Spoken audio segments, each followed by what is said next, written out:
ਨੇ ਜੀ ਸ਼ਾਦੀ ਕਰਨੀ ਹੈ ਜੀ। ਇਹਨਾਂ ਦੀ ਮੇਰੀ ਸ਼ਾਦੀ ਮੇਰੀ ਕਰਨੀ ਇਹਦੀ ਰਹਿਣ ਦਿਓ। ਭੈਣ ਦੇਣਾ ਆ ਭੈਣ ਦੇਣੇ ਵੀ ਬਾਬਾ ਪੱਕੇ ਕੱਪੜੇ ਪਾ ਕੇ ਆਇਆ। ਓਏ ਉਰਾਈ ਹਾਂਜੀ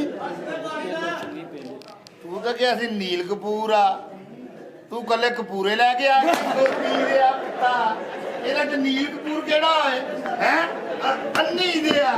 ਨੀਲ ਕਪੂਰ ਕਿਹੜਾ ਇਹਨਾਂ ਚੋਂ? ਉਹ ਪਰਲਾ ਉਹ ਵਾਲਾ ਉਹ ਵੇਖ ਉਹ ਮੈਂ ਕੀ ਕਿਹਾ? ਮੈਂ ਤੇ ਰਿਸ਼ਤਾ ਕਰਾਇਆ। ਉਹ 55 ਜੰਜ ਦਾ ਹੀ ਸੀਗਾ।